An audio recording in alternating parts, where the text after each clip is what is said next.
Excuse me. I am out on my porch right now and it is hot. So I will not make this take too long, but I wanted to touch on 5 things that you can do when you are feeling totally overwhelmed with COVID wedding planning. Doesn't really matter where you're at in your wedding planning. If you haven't actually gotten married yet, you're planning something during COVID. Even if you decided to push your wedding out, you know, 2 years from now, it's still affecting your planning now. So I just wanted to talk about these are 5 things that you can do that'll make you feel better instantly, and then you can make better decisions from that place and just move about your day better from that place. So, number one is deep breaths. Even just 5 to 10 deep breaths while being present will really make you feel better. It only takes a couple of minutes. Deep breathing has a lot of great benefits and it slows everything down. And if you focus on your breath while you're doing this, you're actually meditating. So you're getting a lot of good benefits from doing this exercise. And you'll see that even if, you're not going to suddenly be just elated about the issues that you're dealing with, but you're just going to be able to deal with them from a place of more calm and less stress. And there goes a helicopter. I'm outside. So, the next one is fresh air. It has so many health benefits. Just getting outside.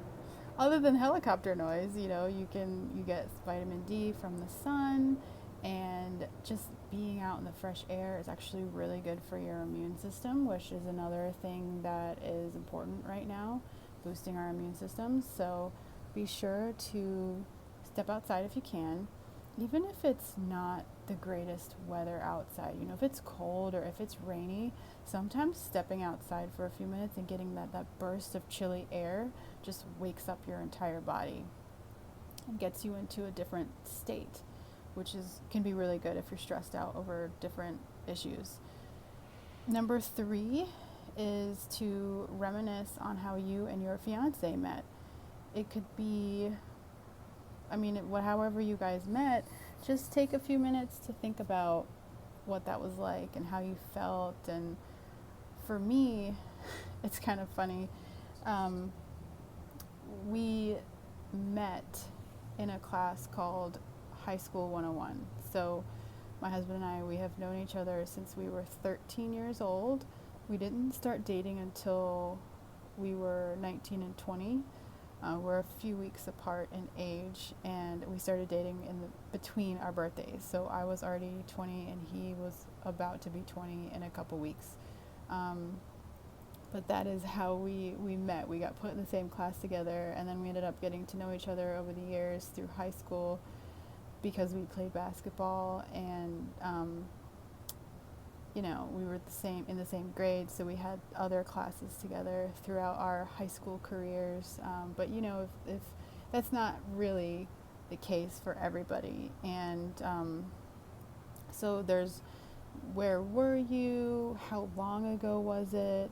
Was it love at first sight, or did it take a while? Did you actually dislike each other when you first met? Because even though that might not be the best scenario, it probably makes you laugh now.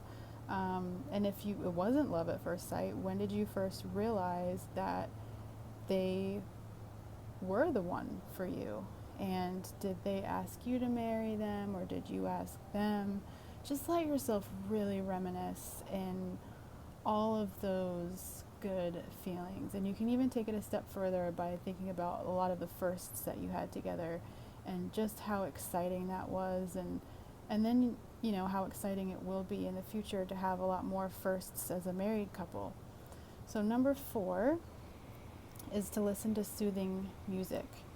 I like all kinds of different music styles, but whatever resonates with you the most is what you need. I don't know if it's rap or heavy metal or classical music or soundscapes. whatever works for you, just put that on. There's all sorts of music apps out there, or YouTube. It's always at our fingertips these days with our phones. So just put on something soothing for 5 or 10 minutes, and just let yourself sit and take it in, and you'll feel better after you do that. So number 5 is to take a nap. Now, I know that that's not always an option right in the moment, but if you can, just let yourself take a 10-15 minute power nap, or even 30 or 40 minutes, and do your best to not feel guilty about taking a nap. So if you're the type of person like who I used to be, and you feel guilty about taking naps, then don't take more than a 5 or 10 minute nap. I know that feeling of taking a 30 or 40 minute nap and then waking up and feeling like you've wasted so much time and you're lazy. That's not true. Sometimes our bodies just need a chance to recuperate at a time that isn't bedtime.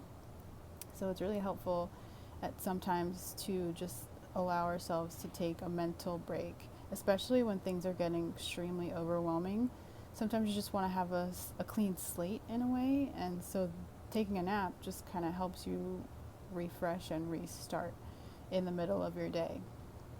And I actually have a bonus one for you. So this is number 6. Make a list of the good feeling thoughts that you want to remember, and then download the app called YAP. It's YAPP. It's a random reminder app. So you put in what you want it to remind you of, but you don't know when it's going to remind you of that thing. And you can put in, it seems like you can put in as many as you want. I have several in mine. And you can tell it you want X amount of reminders per day, up to 9 reminders per day. And it can either be, depending on how many reminders you have, it can be the same reminder 9 times, or it can be one of your reminders, a different reminder 9 times a day. So I have more than 9 reminders, so I get a different reminder 9 times a day. And I know that sounds like a lot, but it's just a quiet notification that pops up and reminds me of the things that I want to remember to tell myself, because our brains have a tendency to go into overdrive and overthink mode and future casting in a really negative way, where we're constantly looking out for the worst case scenario. And if you set this app up in your phone to send you random reminders, then you are remembering, oh yeah, I like to think about the best case scenario, or how do I want this to work out for me? So those are just a few things that you can do to help yourself feel better in the moment. And if you want to learn more about how important this stuff is, and how important it is to do other things as well, like set boundaries, learn about your how your emotions affect your planning, you can go to www.amindfulbride.co/free class, and you can get the recording of the free class on how to just feel better about your rescheduled wedding. And it'll give you a lot of information about how important it is to pay attention to what you have going on within yourself while you're doing all of this, and the things that you can do to be able to move forward. So again, that's amindfulbride.co/free class. And then also, if you want to tag me on Instagram of the ways that you're using this guide, that would be amazing. And if you want to download this guide, it's actually a PDF that is the size of your phone screen. So you download it to your phone, save it to your phone, and then whenever you need to reference it, where you're like, I feel overwhelmed and I want to check out my list real quick and pick one of the 6 things that I can do, then just go to amindfulbride.co/quickie, and you can download this PDF and save it to your phone, and then you have it at your fingertips whenever you need it. So I hope this is helpful, and I would love to hear from you. You can always email me at info@amindfulbride.co and let me know how it's going for you.